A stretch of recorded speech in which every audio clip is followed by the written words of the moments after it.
Welcome to the Real News Network. I'm Sharmini Pires coming to you from Baltimore. In the state where there was some controversy a few weeks ago and humorous exchanges over whether Governor Rick Scott of Florida had banned the use of the word climate change from the state's official lexicon, somewhat raggingly, President Obama gave his Earth Day address in the state of Florida Everglades National Park. There he reiterated that the effects of climate change is grave, saying it can no longer be denied or ignored. Let's have a look. I'm going to keep doing everything I can to prepare and protect America from the worst effects of climate change, including fighting for clean air, clean water. Because in places like this, folks don't have time, we don't have time, you do not have time to deny the effects of climate change. Folks are already busy dealing with it. And nowhere is it going to have a bigger impact than here in South Florida. No place else. It has to be paying closer attention to this and acknowledging it and understanding that if we take action now, we can do something about it. President Obama proclaimed that his administration is taking steps to combat the ever-growing signs of extreme climate change. But is he doing all that he can to contain fossil fuel extraction, where most scientists are saying that what is in the ground must stay in the ground if we are to seriously contain the harmful effects of climate change? With us to discuss President's Earth Day speech and his proclamation, as well as unpack his energy policies, is Janet Redman and Steve Horn. Janet is joining us from Washington, D.C. She is the Director of Climate Policy Program at the Institute for Policy Studies.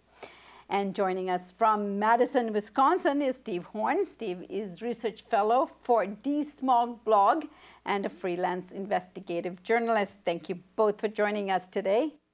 Thank you for having us on. Thank you. So let me begin by first getting your take on the president's speech, and let me start with you, Janet, first. Sure. I really appreciate this speech. I think it's important that the president is sending signals that climate change is important. I think it was really fun that it happened in Florida, and I appreciated the dig at Governor Scott there, and the dig at Inhofe, Senator Inhofe, and the idea that just because we've had a colder winter this year in the United States that climate change doesn't exist. So I thought he did an interesting job of raising the science of climate change. I thought he did an interesting job of connecting our energy economy to climate change and underlying the fact that we need to address climate change if we want a stable economy. Unfortunately, I think he missed an opportunity to really talk about the underlying cause of climate change, which, of course, is burning fossil fuels and altering our landscape in a way that releases greenhouse gas emissions. And he didn't outline a serious attempt for the U.S. government to combat climate change and the tools that they have available right now without a particularly helpful Congress. So I was still a bit disappointed. Steve, your take. My take is not that different than Janet's. I think it's also important to note that we've entered election cycle 2016. This speech was, of course, part of, it may not be seen this way by many, but I think it should be seen as sort of a first step towards Hillary Clinton's campaign, Florida being a battleground state. And, it's important to note that at least one person on Hillary Clinton's campaign team, John Podesta, has been for a long time a major supporter of natural gas as a bridge fuel or fracking as a bridge fuel. And one thing that I discovered in my own reporting recently is that his brother, Tony Podesta, who is the principal of the Podesta Group, he lobbies on behalf of a very powerful looming LNG export terminal owned by ExxonMobil and Qatar Petroleum called Golden Pass LNG. And so that's just one piece of the puzzle of many. But I think that things like this outline may be sort of explanations as to why the president does not really talk too much about fossil fuels or about what we should be doing in terms of energy solutions going forward, except for once in a while saying that he believes in an all of the above energy strategy. And so coming full circle, I do see this as a first step of many of the Hillary Clinton for 2016 campaign, and I expect kind of more of this and more talking about the deniers without actually talking about solutions to climate change that basically are false solutions like fracking and other things.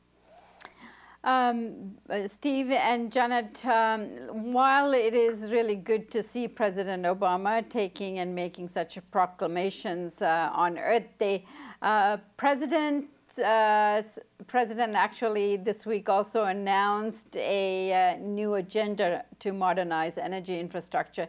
They say that the electrical grid needs to be updated to accommodate for more renewable energy use, such as wind power and solar energy, but also talks about gas and oil pipelines that need to be re-enhanced to prevent leaks. Isn't this a bit of a contradiction? I mean, this is exactly what you were just speaking to. This is part of the Obama all of the above energy agenda, and this is why it's incredibly problematic if we want to actually address climate change. So in looking through, briefly looking through a bit of that agenda, what's surprisingly missing is actually much mention of renewable energy. There's a lot of mention about infrastructure around natural gas. There's a lot of mention of different kinds of energy transport, be it rail, expanding and modernizing ports. There's a tiny bit of a mention about the environmental impacts of this expanded and modernized energy infrastructure, but it's things like, wow, we really need to measure the fugitive emissions when we do fracking. That's great. And we really need to think about an entire new set of pipeline networks to capture carbon dioxide, CO2, and pump it back into the ground. That's a technology called carbon capture and storage. It's a favorite of the United States. We're working really hard to develop it with China. But basically what that says is we're not going to stop doing coal. We're not going to stop doing oil.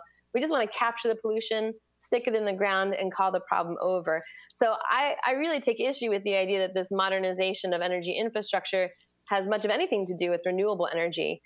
There's no mention of distributed energy, off-grid, mini-grid, bringing new kinds of renewable energy onto the grid. So we're seeing some pretty major gaps if this is in fact one of Obama's shining star in his energy policy as it relates to climate change. And Steve, did you note similar gaps? Well, what I noticed is that this sounds a lot like something that he already announced a few years ago in an executive order in March 2012, which expedites and quote unquote cuts the red tape on permitting for things like oil and gas pipelines, things like the southern half of the Keystone XL, which was also another piece of that executive order. And so in some ways, this is more of the same. Of course, there's probably additional things to it. And I will admit I haven't sat and read through the whole thing. But I think as Janet pointed out, the dirt is always in the details. It's really important to read things like this and not only read the press releases that various government agencies, or in this case, the White House, issue and actually read the policy and look at what is a continuation of the already existing policy and what is actually new. And so I think that that's an important thing to keep in mind for anyone who does happen to come across this press release. Go beyond the press release and actually read the policy itself. Now, President Obama is in a very tough place between a rock and a hard place in the sense of with the Republicans and the controlling both the House and the Senate. There's very little maneuverability here. What could he be doing that also gives way to a national discussion in the upcoming election? Or what could he really do to, antagonize the discussion more than he's doing by way of just going to Florida and making these statements in the Everglades? I think that I can think of two things right off the top of my head. Both of them have to do with pipelines, but doing some things a little bit differently than seems like it's being outlined in his current energy policy. And that is, one, there's something called the Keystone XL, I guess the northern leg of it. He still has the final decision on that.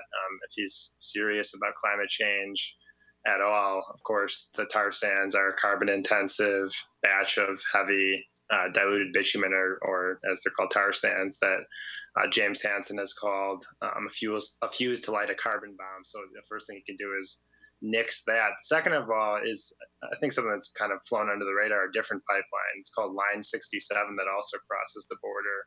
And unfortunately, his State Department has approved of this pipeline behind the scenes, sort of behind closed doors. It hasn't gone through any of the process that Keystone XL has. That is, it hasn't had any public hearings. It hasn't had any environmental impact statement. And basically just through private emails that arose of a lawsuit right now that's going on in the U.S. District Court in Minnesota. Those emails were the way that Enbridge got this permit approval through the State Department. And so this lawsuit is really important. And still, I guess the lawsuit could end today, and it would just a judge would say, okay, it's over.